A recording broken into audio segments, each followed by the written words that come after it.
ay rated SPG. Striktong patnubay at gabay ng magulang ang kailangan. Maaaring may masiselang tema, lengguwahe, karahasan, sexual, horror o droga na hindi angkop sa mga bata.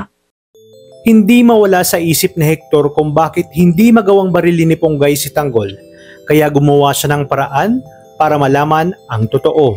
Alamin natin kung ano ang kanyang natuklasan sa dulo ng bidyong ito. Labis ang pamamahiyang ginawa ni Hector kay Ponggay sa harap ng kapulisan. Ibinaling niya dito ang lahat ng galit sa kanyang rigor. Ngayon ay lumabas na ang kanyang tunay na ugali. Kaya naging tama ang desisyon ni Ponggay na hindi ito sagutin. Ipinaramdam ni Hector kung gaano kahinang pulis itong si Ponggay, habang si Ponggay naman ay labis ang pagtangis dahil siya ngayon ay nababansagang pinakawalang kwentang pulis. Dinamaya naman siya ni Betchay na kanyang kaibigan. Nagtanong ito kung bakit nga ba hindi nito binaril si Tanggol gayong nasa kanya na lahat ng pagkakataon upang gawin yon.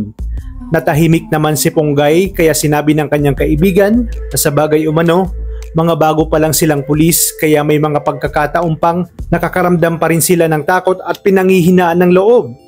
Nakita ni Hector si Ponggay na umiiyak. Sa halip na pagaanin ang loob nito ay muli nitong sinabi na huwag idaan sa iyak ang katangahan nito. Dito tuluyan ang naging malinaw kay Ponggay na lumabas na ang tunay na ugali at kulay ni Hector. Kaya naman umalis na lang siya ng presinto at nagpahangin sa labas. Sa kanyang pag-iisa ay napaisip si Ponggay at tinanong niya ang kanyang sarili kung bakit nga ba hindi niya nagawang barilin itong si Tanggol. Biglang nag-iba ang kanyang mood at sinabi na kinakailangan niyang makabawi at patunayan sa kanyang mga kasamahan lalong-lalo na kay Hector na hindi siya mahinang pulis. Kaya naman mag-isa siyang pupunta sa hideout ni Tanggol na lingid sa kanyang alam na sinusundan pala siya ni Hector. Agad siyang pumasok at pinataas ng kamay si Tanggol. Nagulat siya dahil dehado siya. Tinutukan siya ni Tanggol at sinabi na ibabanan nito ang kanyang baril. Ngunit nagpatigas pa rin siya at sinabi na kung di sila susuko ay magkakamatayan sila doon.